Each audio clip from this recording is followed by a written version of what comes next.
Hello, and welcome back to another episode of Critical Reactions with your host, Bryan.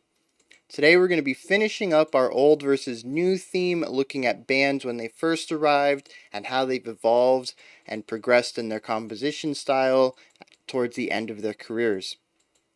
And today we're going to be finishing that up with a band called Ulver. I don't want to pronounce the name of the song. I listened to a couple of pronunciations and it's just not something I think I'm going to be able to pull off. So, just going to put it on the screen here. We got this guy right here. And yeah, let's get into this song and see what's up.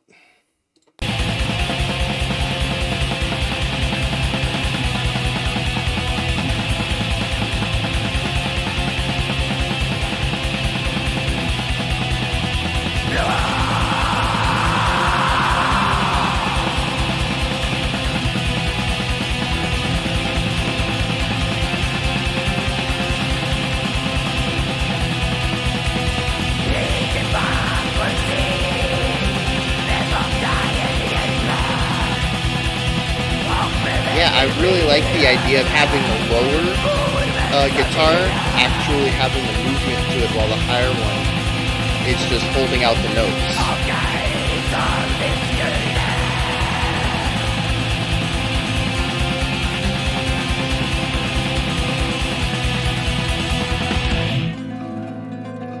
Ooh, that's a nice surprise.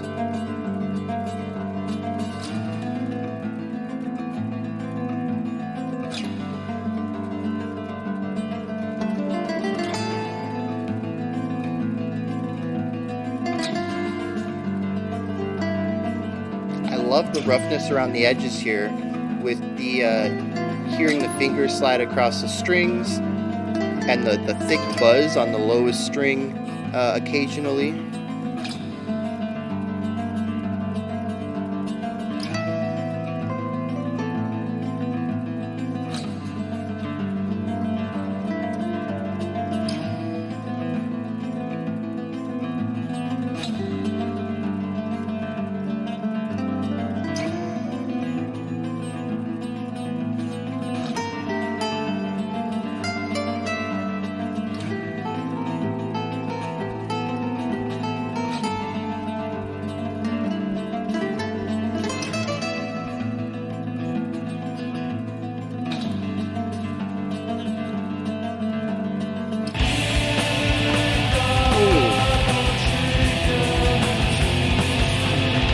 I also really liked in that last section, it was almost all triplets on that main line.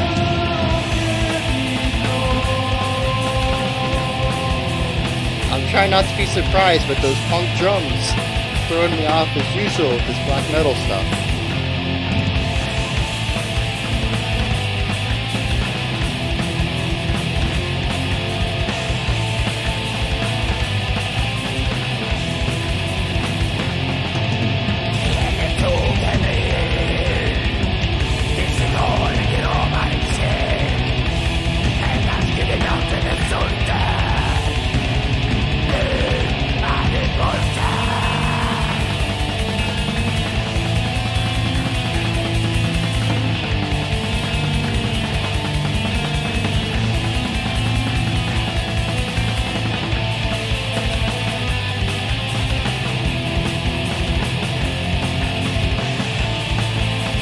I really liked in the last section we had those 16th notes into the long notes rather than just doing straight eighths or actually holding out some quarters. I think they could have done as well. Had sort of this like grace note idea going on.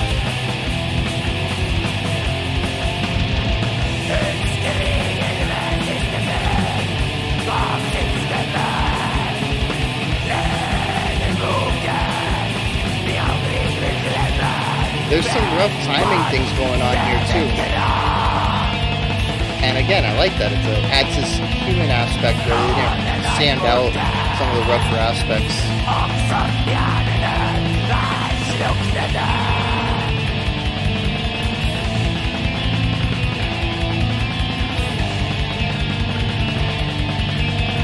See, See, there's that grace note idea again.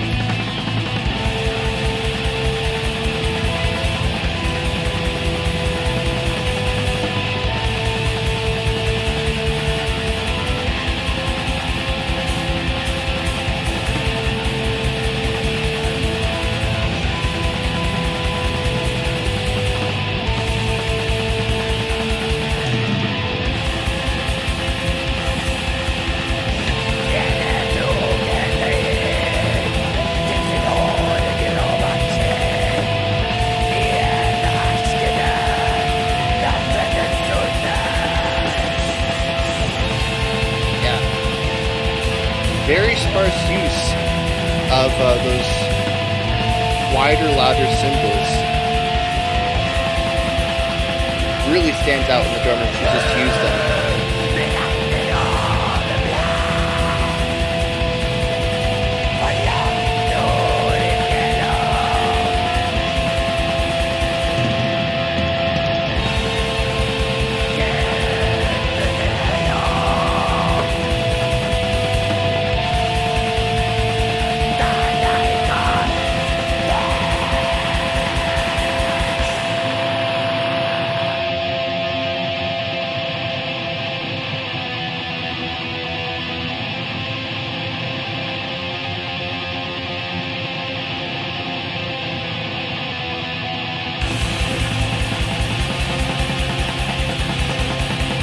Interesting, they didn't use that as a transition.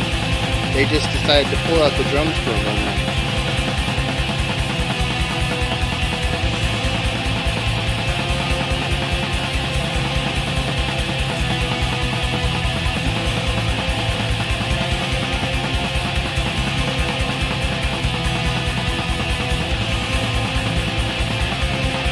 You had this real heavy repetition going on in this track.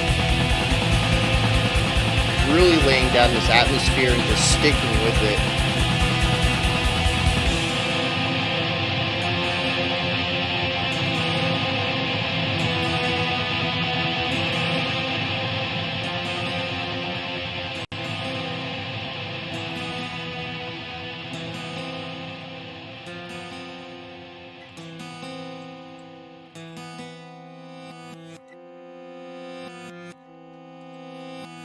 That's interesting. They went for a reverse sound on that one.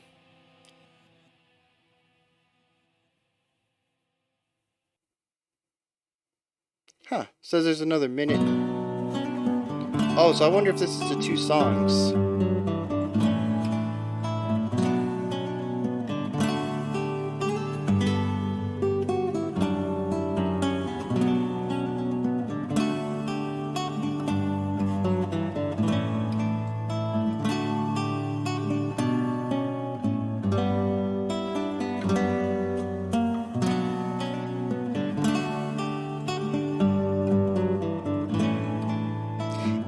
Really blows my mind that they can write such strong melodies like this, and we saw this earlier, and yet they choose to exclude melody from a lot of their stuff.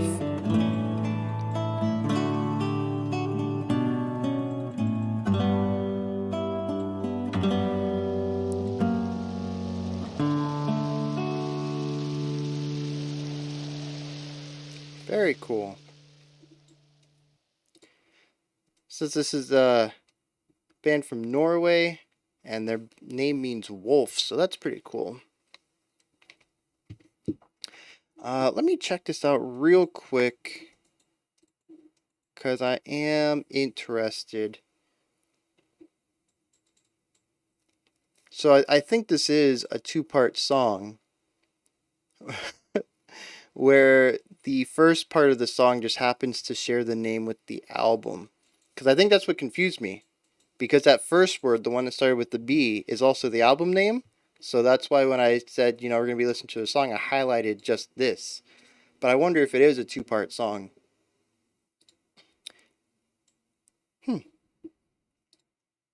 Interesting. So, yeah, it's... How did we end up with so much black metal this week? Really cool things going on here, but it's very rough around the edges. According to this came out February '95, and as I've mentioned before, that just kind of blows my mind. I don't really associate a lot of these harsh metal bands with pre 2000s time. I don't for some reason. Maybe it's because I grew up in those times listening to radio stuff. And even the heavy stuff I was introduced to, um, or maybe that I had heard, like, the kids at school that listened to the metal, more metal stuff than I did.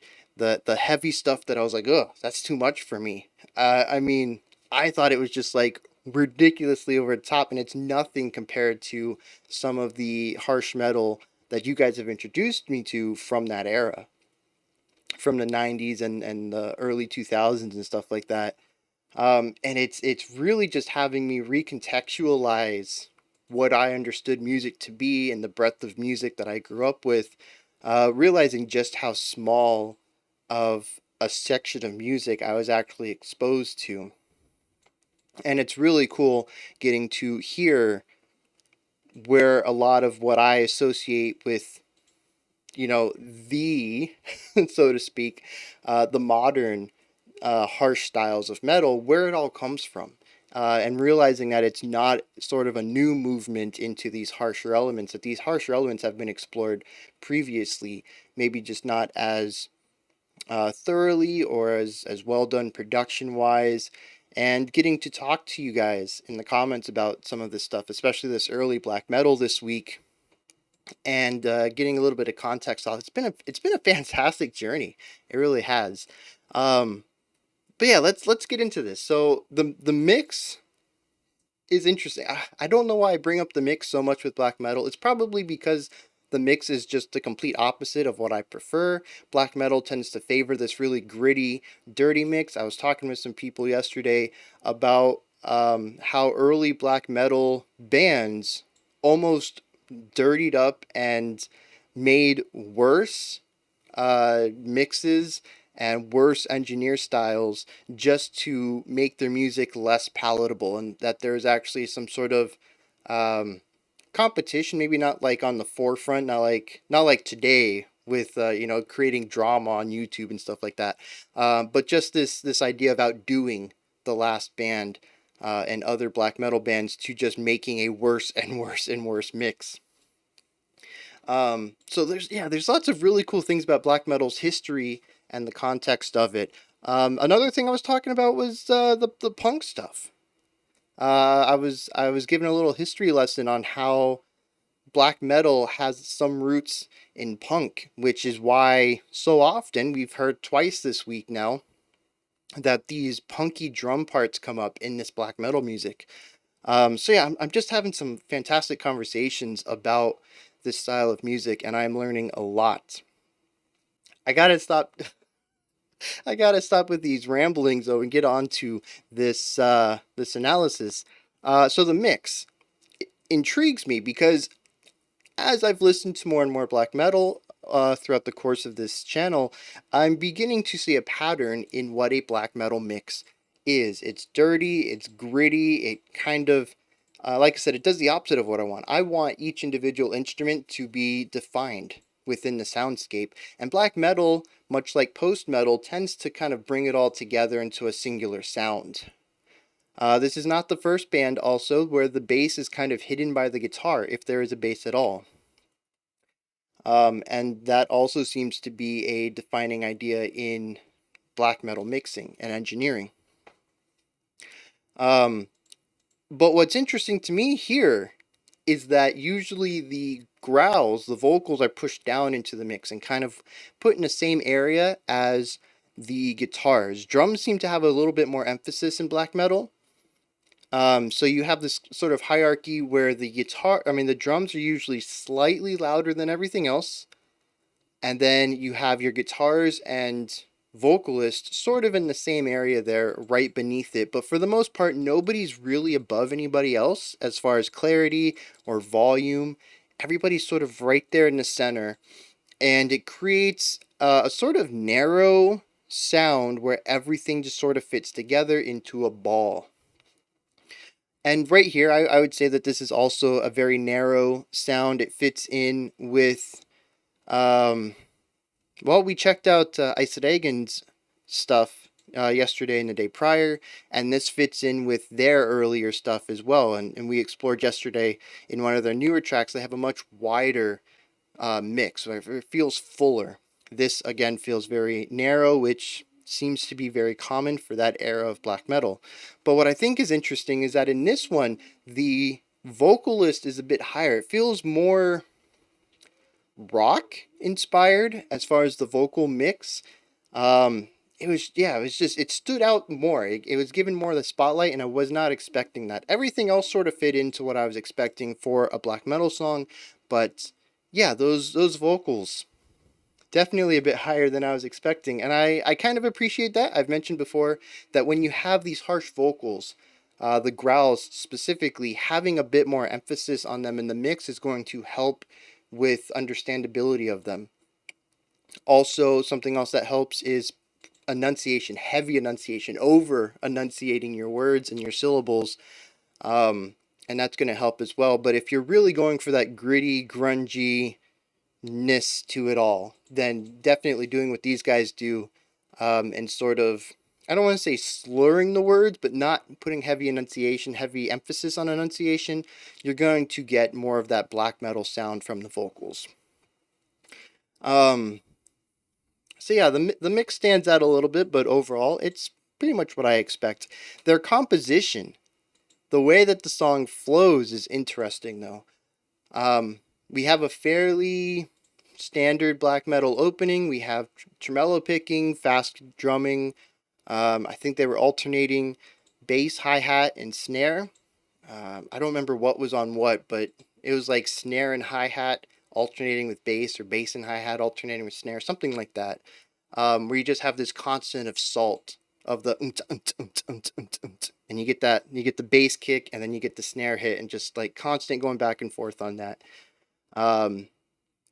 But this sounded like it had an open hi-hat, which made it feel brighter, which is another thing that's interesting.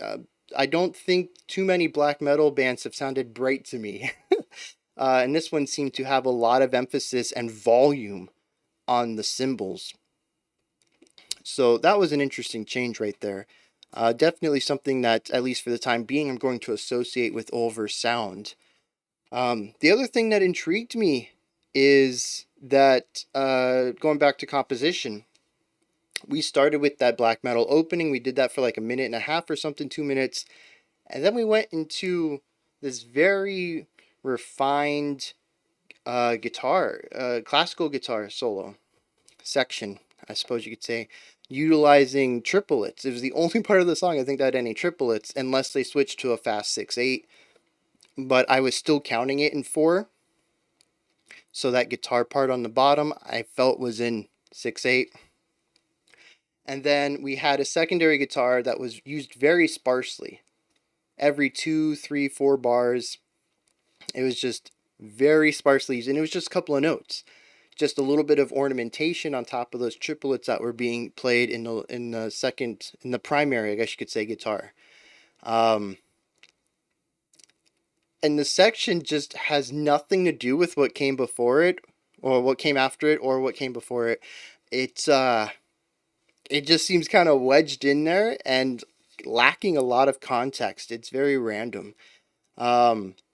I enjoyed it. I've mentioned many times before, I enjoy contrast. Contrast is one of the best ways to deliver emotions, to deliver atmospheres, to deliver any idea. If you want your highs to sound high, if you want your gutturals to sound guttural, if you want your your sweeping orchestral parts to sound huge and epic, you gotta contrast them with the opposite. It's going to make the effect more powerful, especially if you stay in the opposite idea, the contrasting idea, for a bit of time. You let your listeners get used to that. So the contrast in here is good. I'm not a huge fan of black metal. It's a bit aggressive for me. So having that little moment was nice for me to kind of relax and to think about what came before it, and to have a little bit of melody work to sort of enjoy for a bit before we got back into the the oppressive black metal sound. But as much as I enjoyed it on a casual listening, just having something there for me that I typically enjoy mixed in with the stuff that I find difficult to listen to at times. I don't feel it had anything to add to the song other than a moment of calm. I don't see how it fits in with any themes that the song was exploring. I don't see how there wasn't a strong transition into it or out of it. The transition out of it was very rough, actually. And it like I said, it seems to just have been shoehorned in there. They had a nice, triplet riff, and they didn't know how to fit it in, so they just said, okay, between the opening and the middle section, we're just going to put it in there. There's already a difference between them. We're just going to socket something even crazier in there. Um, so yeah, it kind of falls into this idea of I don't want to say amateur, but definitely first time getting into this, assuming that this is their debut album. There's a lot of little things in here that I would say work along the lines of being first time music creators, first time being in a metal band, maybe first time recording. Some of the ideas are lend themselves to a little bit more humanity to it, and some of that is going to be the roughness in some of the transitions. It's going to be some of the guitar lines and drum bits being a little bit out of time with each other. Maybe they're just not coming in right on the downbeat. Maybe the drum is like, a hair of a second later, but you can feel it. You can hear it. Um, and then, of course, during the classical, well, at least acoustic guitar sections, there is the sound of the finger running along the strings. The lowest string has a buzz to it, like it's tuned down just a little too much, or maybe the little plastic clips at the top, one of them's broken a little bit or something, and it vibrates a little too harshly. Um, but yeah, it's these little things that show a little, some imperfections and maybe just some inexperience in what they're doing.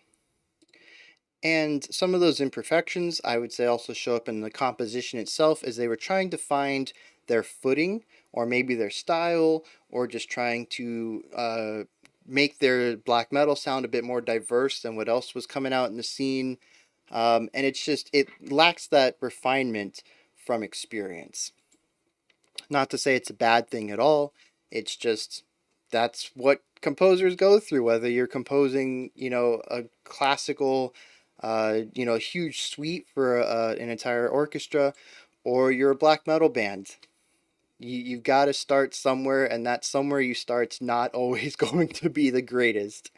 Um, but you need that experience. You need that first time, that second time, the third time, until you can really find your footing and what you enjoy writing, and really digging into some of your best works.